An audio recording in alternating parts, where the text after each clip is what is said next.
visitan y los que nos están viendo y los que no pudieron venir puedan escuchar lo que el Señor está haciendo en esta iglesia local a través de su palabra. Y les invito y les quiero dar esta noticia maravillosa que llena nuestros corazones y que el Señor ha hablado a nuestras vidas y nos ha guiado. Y a partir del mes de marzo vamos a comenzar con un grupo de jóvenes en la iglesia. ¿Aló? Amén. Vamos a comenzar, tenemos una pareja nueva que va a estar liderando este grupo de jóvenes, que va a estar trayendo palabra, va a estar trayendo bendición. Nos estamos levantando para luchar contra el enemigo y traer a nuestros jóvenes a los pies de Cristo. ¿Cuántos dicen amén? Vamos a darles informaciones para que usted traiga a sus hijos jóvenes desde los 13 o los 14 a los 21 y quizás los podemos extender un poquito más a aquellos que están solteros. ¿Cuántos dicen amén? Así que vamos a darle información y desde ya les voy a decir que esto es un compromiso de cada uno de los padres, porque sí, va a tomar compromiso, va a tomar mover un poquito el schedule y las cosas para poder traer a mi hijo a la iglesia, pero empieza con cada uno de nosotros, para que como padres podamos traer a nuestros hijos y ellos puedan ser transformados y arrebatados de las garras del enemigo. ¿Cuántos dicen amén a eso? Aleluya.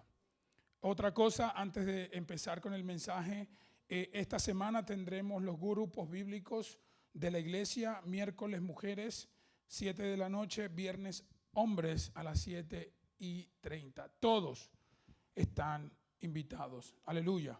Dígale que está a su lado, ¿está preparado por la palabra? Dígale al que está a su lado, abra su corazón para ella. Amén. Hoy yo quiero comenzar y vamos a comenzar una serie muy importante y yo estoy orando mucho al Señor y le pido que ore por mí para que siga trayendo las palabras correctas y la sabiduría y el discernimiento para expresar lo que su palabra dice. Esta serie va a ser titulada La Iglesia según la palabra de Dios. ¿Está conmigo? La Iglesia según la palabra de Dios. Quizás tenemos imágenes ahí también durante el servicio. Y vamos a hablar durante, yo creo que 3 semanas o 4, vamos a hablar de algo que muchos creen conocer, pero que pocos entienden lo que es bíblicamente.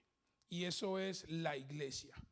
Vivimos en un tiempo donde hay personas y alguien dice iglesia o escucha la palabra iglesia, las personas piensan en un edificio, las personas piensan en sillas, en sonido, en un pastor, en un servicio religioso, en una denominación específica o un programa que se hace los domingos. Pero la pregunta que nosotros debemos hacernos es la siguiente: no es como piensa la cultura, ni siquiera como piensa la tradición. La pregunta es, ¿qué dice las Escrituras sobre la iglesia? ¿Qué dice que es la iglesia? Así que le voy a pedir que preste atención. Si tiene su celular, anote, o un cuadernito, anote, porque les voy a traer bastante información. ¿Cómo se inició la iglesia? Hablemos del inicio de la iglesia. La iglesia comenzó después de la resurrección de Jesucristo. Jesús había prometido en su palabra que Él, dice su palabra, yo edificaré mi casa. Y vamos a hablar un poquito más adelante de eso. Y con la venida del Espíritu Santo en el día de Pentecostés, la iglesia se inició oficialmente.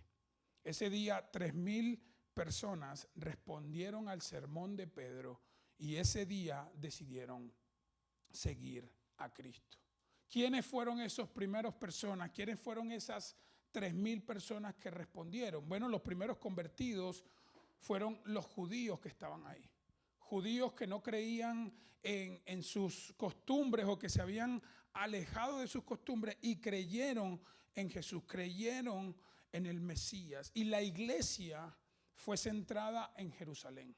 Esa iglesia inicial, esa iglesia primera, fue centrada en Jerusalén. Ahora, la gente veía a esta iglesia como una secta, porque ellos pensaban que ellos estaban predicando algo que iba totalmente en desacuerdo con lo que decía la palabra. Sin embargo, lo que los apóstoles estaban predicando era radicalmente diferente a lo que estos judíos estaban enseñando. Por eso ellos creían que era una secta. Los apóstoles hablaron de que Jesús era el Mesías, de que Él es el Rey ungido, de que ha venido a cumplir con la ley e instruir un nuevo pacto basado en su muerte. Eso es lo que estaban predicando.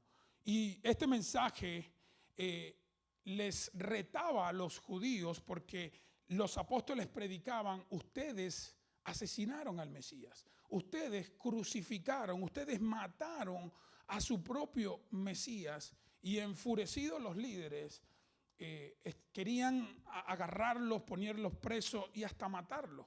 Por eso es que vemos en la palabra, en Hechos capítulo 9, donde se levanta Saulo de Tarso y comienza a perseguir a la iglesia, porque él fue uno de esos líderes que quiso acabar con el camino, le decían allá en ese entonces. Ahora, es importante que nosotros conozcamos un poco del Antiguo Testamento, porque ahí es donde nos proporciona el fundamento para el Nuevo Testamento. Es imposible comprender el cristianismo sin un conocimiento básico de lo que pasó en el Antiguo Testamento. Y el Antiguo Testamento nos explica la necesidad de un Mesías, la necesidad de un rey. El Antiguo Testamento predice la llegada de este Mesías, la llegada de Jesús. Y en el Nuevo Testamento tiene que ver con la llegada del Mesías. Usted lee el Nuevo Testamento y habla sobre toda la vida de Jesús. Todo apunta al Señor y su obra, lo que hizo en la cruz por cada uno de nosotros para poder ser salvos. Hay gente que quizás puede decir que yo difiero de lo que dice la palabra, o yo puedo no creer lo que me está diciendo porque fue escrito por hombres. Pero cuando leemos, Jesús cumplió más de 300 profecías específicas, probando que Él era aquel del cual el Antiguo Testamento estaba hablando. Entonces, nos podemos preguntar algo: ¿quién comenzó la iglesia?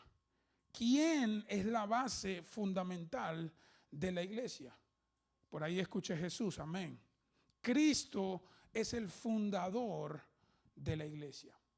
Mire lo que dice Mateo capítulo 16, versículo 18. Si tiene su Biblia, búsquelo ahí rápidamente. Mateo capítulo 16, versículo 18. Lo vamos a leer en la versión Reina Valera del año 60.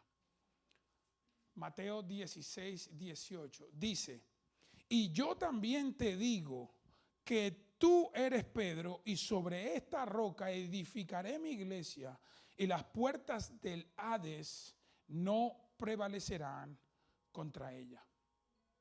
Ahí está hablando el Señor de que, mire lo que dice: yo también te digo que tú eres Pedro, y sobre esta roca, Jesús dice, edificaré la iglesia. Las puertas del Hades, o sea, el dominio de la muerte, las puertas de la muerte no prevalecerán por ellas.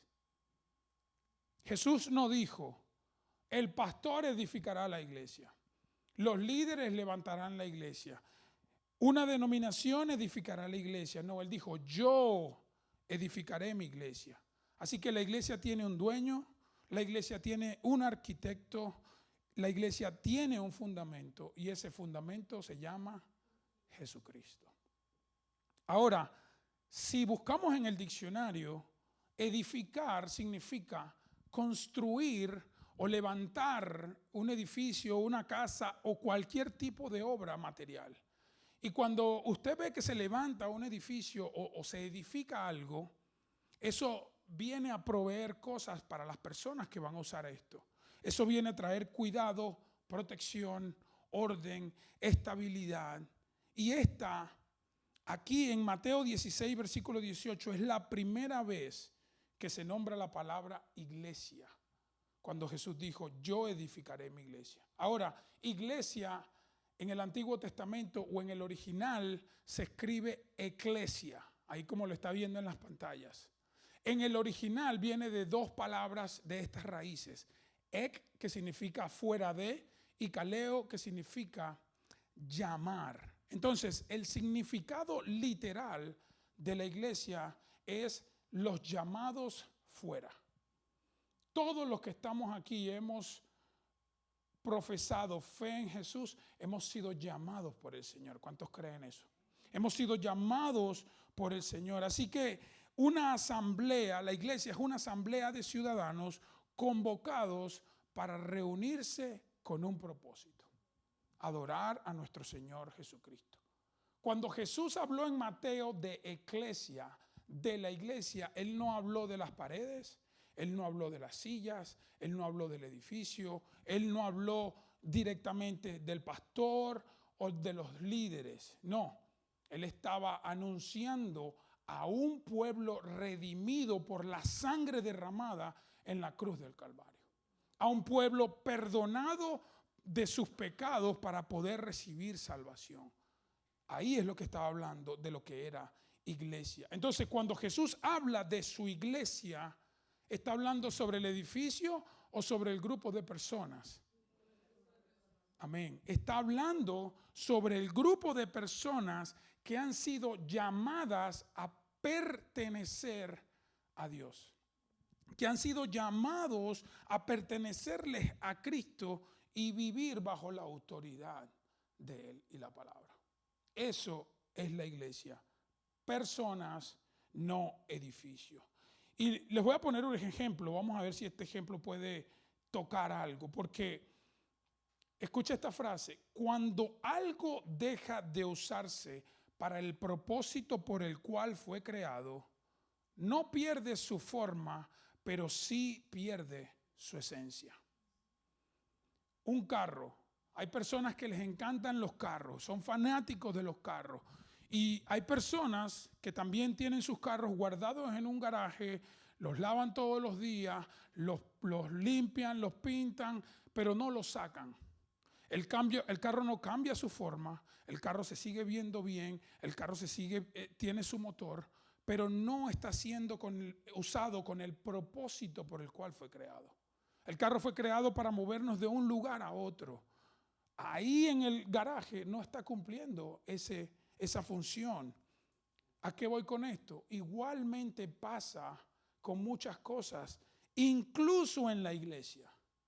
Nosotros podemos mantener una apariencia de que allá afuera el cartel dice iglesia he visto la luz, aquí al frente tenemos logos, tenemos camisas, podemos conservar la estructura, nos podemos ver igual. Pero si se deja de cumplir el propósito por el cual Jesús creó su iglesia, no perdemos la forma, sino perdemos la esencia de lo que nuestro Señor Jesucristo llamó iglesia. ¿Está conmigo?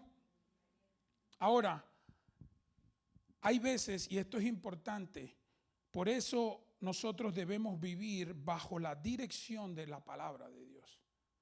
Porque cuando nos alejamos a nuestros pensamientos humanos, cuando nos alejamos a hacer iglesia como nosotros creemos que es la iglesia, entonces esa iglesia se va a convertir en una iglesia que no tiene nada que ver con Cristo Jesús. ¿Está conmigo?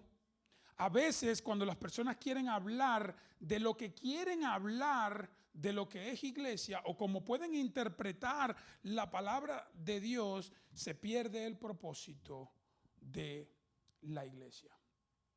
Hay muchas personas que intentan definir a la iglesia según sus criterios o conveniencias. Yo voy a definir a la iglesia según la cultura, yo voy a definir la iglesia según mis emociones, o peor aún, voy a definirla según las preferencias personales que yo tengo. Pero déjeme decirle algo, la iglesia no es una invención de un pionero. No es que una persona se levantó, un hombre mortal, y dijo, yo hoy voy a plantar y voy a comenzar la iglesia. No. Fue Cristo quien la fundó. Él define su mensaje, su misión y el propósito de lo que se hace en la iglesia.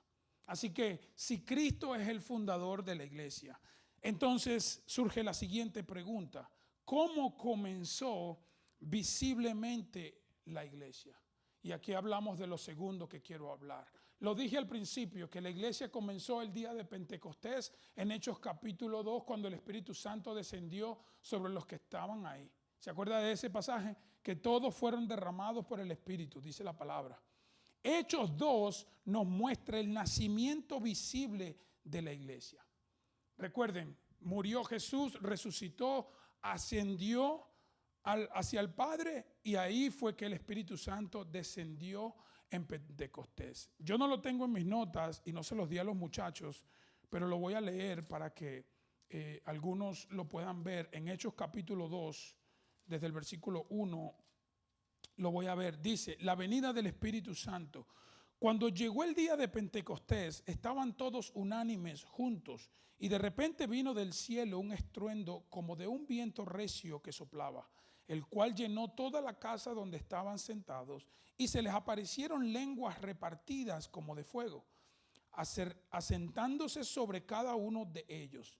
Versículo 4: y fueron todos llenos del Espíritu Santo y comenzaron a hablar en otras lenguas según el Espíritu les daba que hablasen.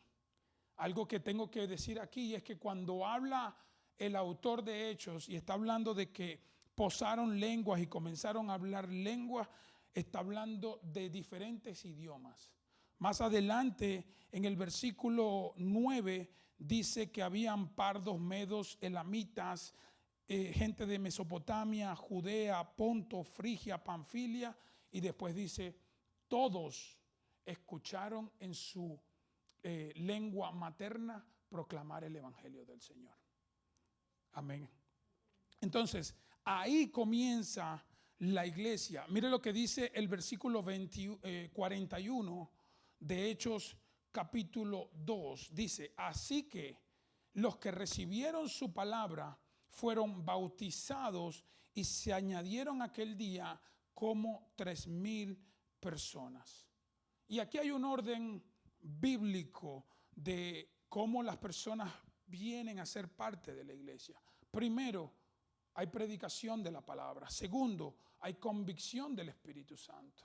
Tercero, hay conversión, de pasar de lo viejo a lo nuevo. Luego viene el bautismo, y después nos integramos en la comunidad de la iglesia. Esto es lo que practicaban los apóstoles allá hace más de 2000 años. Así que la iglesia nació por el poder y la obra sobrenatural del Espíritu Santo ahí en Pentecostés. Ahora, en Hechos capítulo 1, Jesús le dijo a sus discípulos que no se fueran de Jerusalén hasta que la promesa del Padre viniera a cada uno de ellos. ¿Se acuerda?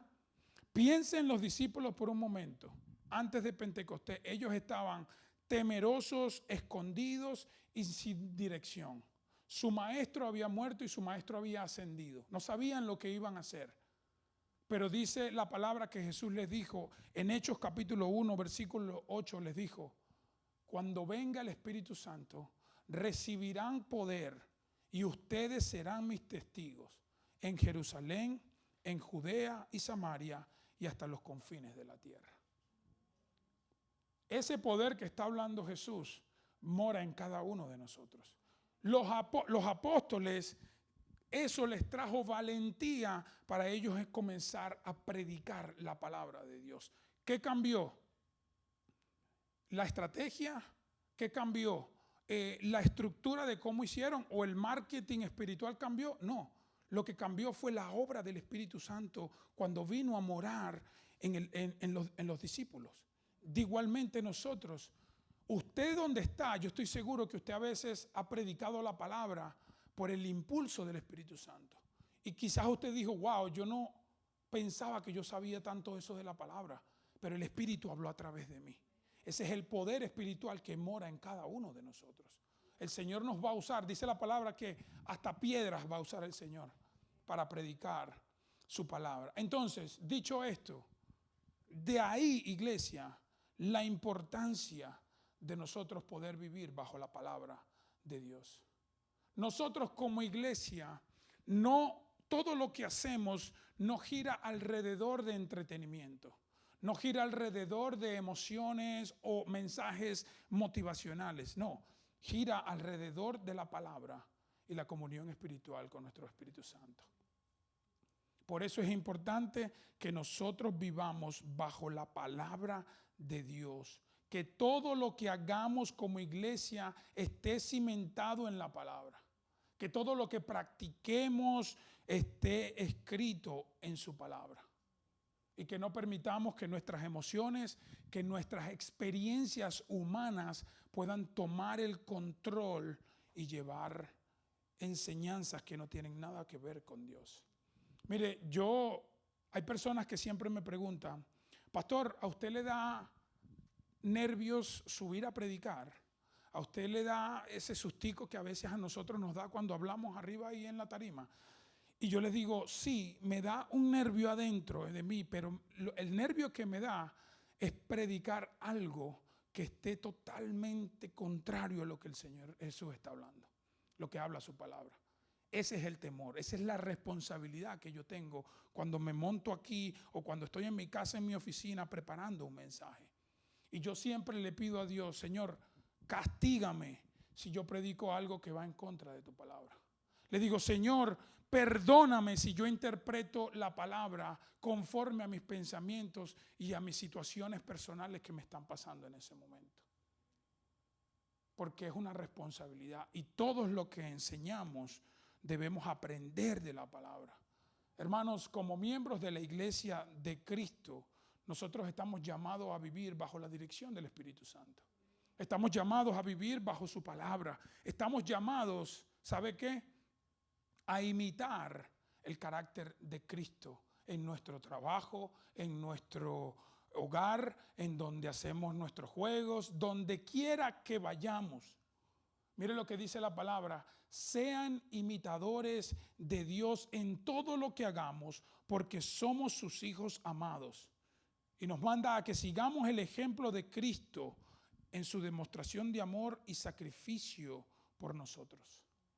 Y en medio de eso, déjeme decirle algo, el mundo te acusará, el mundo te criticará, el mundo te animará a alejarte de Dios. Eso no sirve, eso es mentira, eso es lavado de cerebro.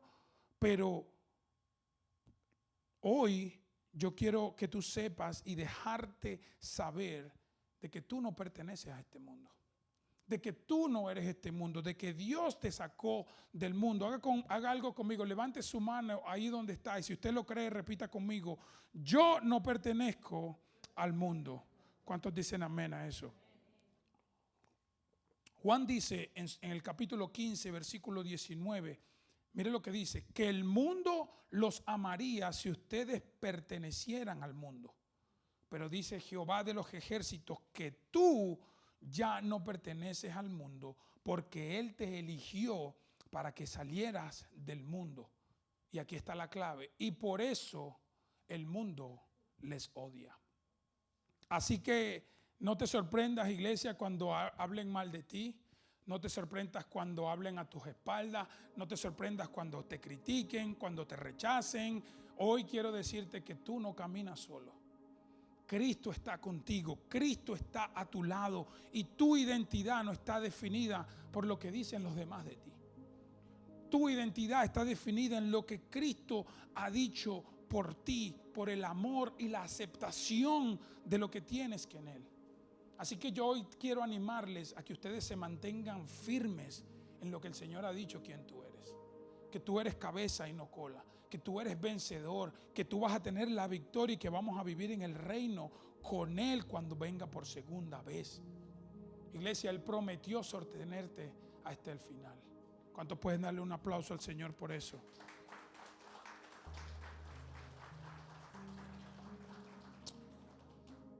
Termino con este punto Entonces, si Cristo fundó la iglesia y el Espíritu Santo la formó, ahora debemos entender qué es realmente la iglesia. Y déjenme decirles algo, que la iglesia es la gente que Cristo salvó, no un edificio. Dígale al que está a su lado, la iglesia eres tú. La iglesia eres tú. Mire lo que dice Efesios capítulo 2, versículo 19. Efesios capítulo 2, versículo 19. Dice, así que ahora ustedes, los gentiles, está hablando de nosotros que no somos pueblo judío, ya no son unos desconocidos ni extranjeros, son ciudadanos juntos con todo el pueblo santo de Dios. Son miembros de la familia de Dios. ¿Escuchó eso? Yo soy miembro de la familia de Dios. Amén, Padre, gracias. Pablo acá está diciendo algo profundo. La iglesia no es un lugar al que asistes. La iglesia es una familia a la que perteneces. Y cuando usted tiene una familia a la cual usted pertenece, usted cuida, usted provee, usted sale a defender a esa familia. ¿Sí o no? Yo siempre lo he dicho, yo tengo dos hermanos, un hermano varón y mi hermana que vive aquí en Utah. Y yo, sea lo que sea, yo hago lo que sea por defender a mis hermanos, por defender a mi familia. Pero de igual forma, cuando fui adoptado en la familia de Cristo, yo doy lo que sea por mis hermanos en Cristo. Yo hago lo que sea por traer una bendición, una palabra, una mano amiga a mi familia en Cristo Jesús, porque es la familia a la que pertenezco.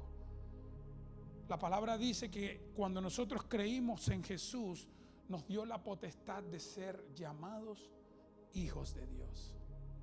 Aquí nos dice que nosotros antes éramos ajenos a Dios, que éramos desconocidos de Dios, éramos unos extranjeros en una tierra ajena, pero que gracias a Cristo y su obra en la cruz, ahora somos ciudadanos juntos con todos aquellos hermanos que han puesto su fe en Jesús. Ahora, hay algo que debemos estar bien claros, y es que la iglesia de Cristo está llena de hombres y mujeres imperfectos. Lo dije en la oración al inicio, que cometen pecados, que cometen errores, que han caído quizás en problemas del pasado, pero que están en busca de un Dios perfecto. Dicho esto, no se sienta mal cuando usted venga a la iglesia y quizás cometió un pecado, hizo algo que no le agrada a Dios. No se sienta mal. Venga, arrepiéntese, entregue su vida a Cristo nuevamente y comienza a vivir como Cristo quiere que tú vivas. Cuando alguien, y esto es importante y quiero que nos los tomemos con un vasito de agua, cuando alguien se va de la iglesia porque vio a otro fallar, confundió a Cristo Jesús con personas imperfectas. Es ahí donde las personas pierden la esencia de lo que verdaderamente es la iglesia. No, yo me voy de esa iglesia porque ahí el hermano el otro día me criticó y me dijo que yo estaba gorda, me preguntó si yo estaba embarazada y yo lo que estoy es gordo. No, yo me voy, yo no vuelvo para esa iglesia. No, es que escuché que el hermano estaba hablando mal de mí, entonces yo no voy para esa iglesia porque hay un poco chismosos en la iglesia. Ojo, no estoy hablando de he visto la luz, estoy hablando de la iglesia en general. Entonces, si nosotros nos vamos de la iglesia, estamos perdiendo la esencia de lo que el Señor Cristo construyó y lo que el Señor Cristo llamó iglesia. Levante la mano aquel que es perfecto. Ninguno de nosotros somos perfectos. Ninguno de nosotros tenemos la razón todo el tiempo. Podemos equivocarnos. Así que vengamos a la casa de Dios a mejorar y a crecer en la palabra. ¿Vamos a fallar? Sí. Vamos a fallar y vamos a cometer errores, pero tenemos a un Dios que nos perdona, tenemos a un Dios que nos restaura, que cuando nos arrepentimos de nuestro pecado, el Señor limpia nuestras vidas y nos da una oportunidad nueva de seguir adelante y de seguir caminando en el propósito que Él tiene para cada uno de nosotros. Cuando nosotros nos arrepentimos, significa no volver a caer en el mismo pecado una y otra vez. Por otro lado, iglesia, la palabra nos enseña en 1 Corintios capítulo 12, y le animo que cuando llegue a casa lo lea. No lo voy a leer por cuestión de tiempo, pero en la palabra, en este capítulo, nos habla que la iglesia, escuche bien, la iglesia es el cuerpo de Cristo. Y el cuerpo está conformado por diferentes partes. ¿Está conmigo? Si usted ve su cuerpo está conformado por diferentes partes. Ninguna parte de su cuerpo es igual a otra. Dice ahí la palabra que los más insignificantes los guardamos o los vestimos de la mejor manera. Pero todos son necesarios. Escuche eso. Todos son necesarios. Entonces, así como el cuerpo tiene muchos miembros con muchas funciones, la iglesia está conformada por cada uno de nosotros, que formamos parte del cuerpo. Ahora, no todos nosotros tenemos la misma función. ¿Está conmigo? A cada uno Dios y el Espíritu Santo le ha dado un don diferente para que ese don sirva para servir en la iglesia y crecer el reino de Dios acá en la tierra. ¿Qué pasa en el cuerpo de nosotros seres humanos si nuestro dedo pequeño del pie falla? ¿Cuántos saben lo que pasa? El equilibrio falla. ¿Qué pasa en la iglesia cuando hay una parte del cuerpo que no está funcionando bien? Falla. Así que la iglesia está conformada por todos los que están sentados aquí en estas sillas. Por eso la importancia de esta serie, porque yo cuando llegué a los pies de Cristo y comencé a ir a la iglesia, yo tenía un pensamiento de que la iglesia era el pastor, los líderes y los voluntarios que servían. Pero cuando leo la palabra y entiendo que yo soy la iglesia, y usted se mire ahí donde usted diga, yo soy la iglesia, entonces depende de mí para que la iglesia funcione de la manera como debe funcionar.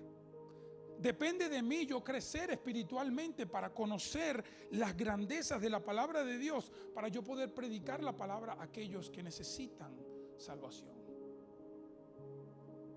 No es responsabilidad mía nada más, no es responsabilidad de los líderes o de los voluntarios. La iglesia local es responsabilidad de cada uno de nosotros. Cada uno con una función diferente.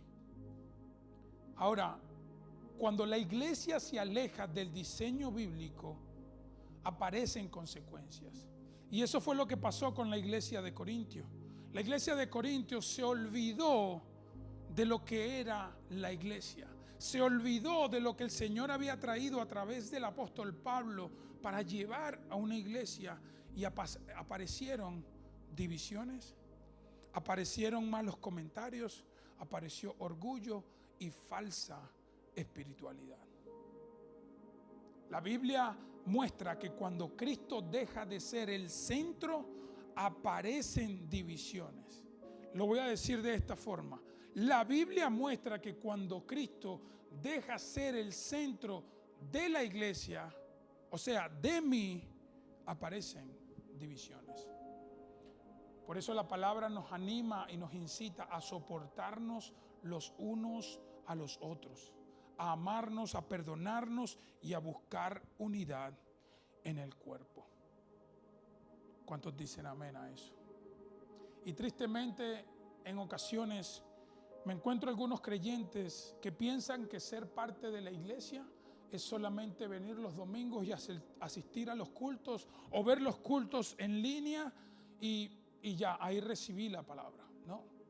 No se trata de eso. Nosotros necesitamos unidad. El Señor nos llama a la unidad. Pablo le dijo a la iglesia de Efeso, le dijo: siempre humildes y amables, pacientes, tolerantes los unos con los otros en amor, y esfuércense por mantener la unidad del Espíritu mediante el vínculo de la paz.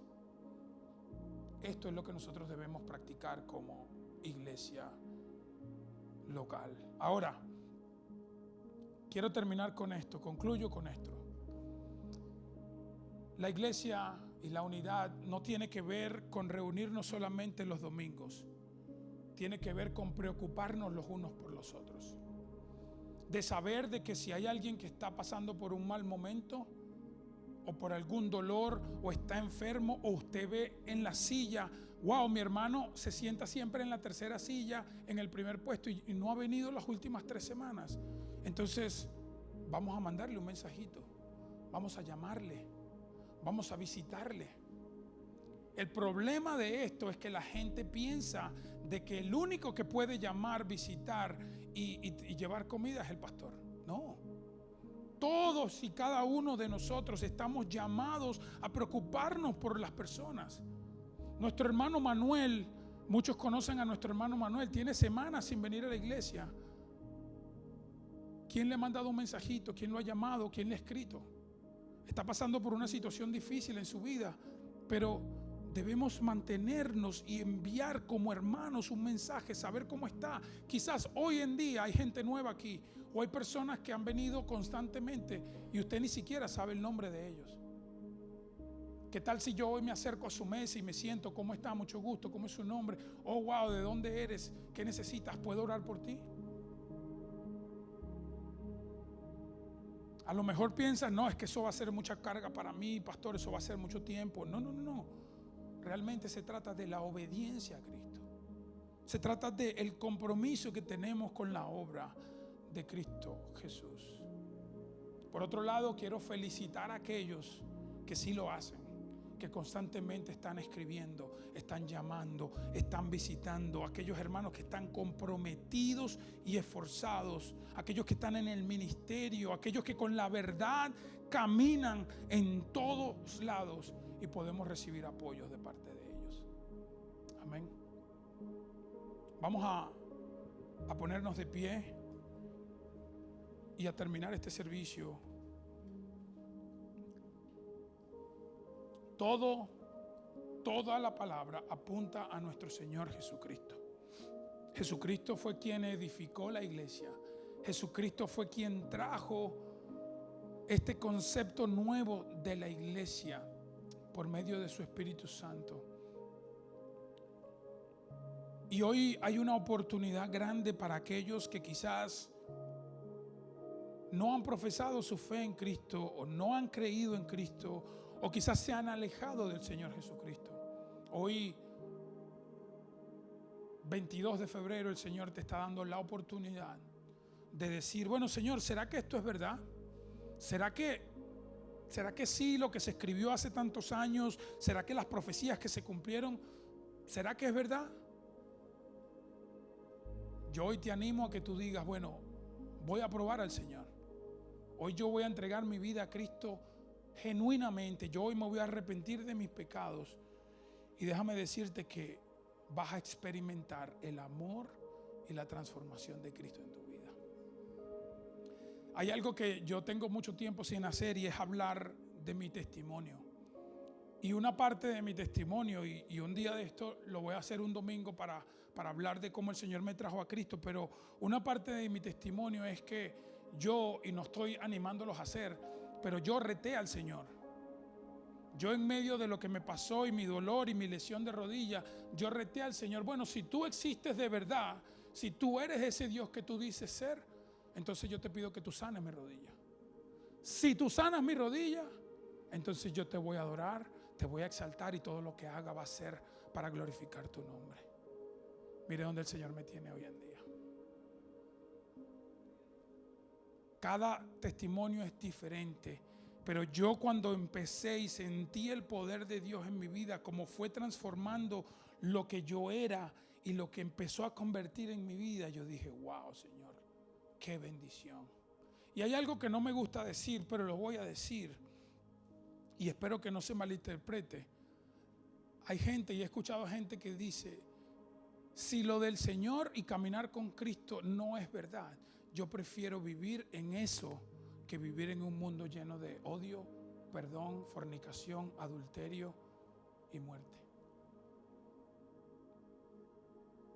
Así que si tú estás aquí el día de hoy y tú dices, Señor, yo quiero entregar mi vida, yo quiero conocerte, ahí donde estás con tus ojos cerrados, te voy a animar a que tú entregues tu vida a Cristo, que tú le digas, Señor, yo hoy quiero arrepentirme de mis pecados y yo quiero que hoy tú me muestres ese poder del que habla tu palabra, que tú me enseñes esa guía del Espíritu Santo que están hablando en tu palabra de Dios. Así que si tú estás ahí, tú dile al Señor ahí a voz alta, ahí en tu mente, donde quieras, con los ojos cerrados, dile, Señor, yo hoy quiero arrepentirme de mis pecados. Padre, yo hoy te pido que tú entres a mi corazón y seas mi Rey y Salvador. Y le des transformación a mi vida, le des un cambio a mi vida y me lleves por el propósito que tú quieres llevarme. En el nombre de Jesús, amén y amén. Si usted hizo esa oración, yo le animo a que usted venga y me cuente para yo poder celebrar con usted, porque es la mejor decisión que ha hecho. ¿Cuántos dicen amén?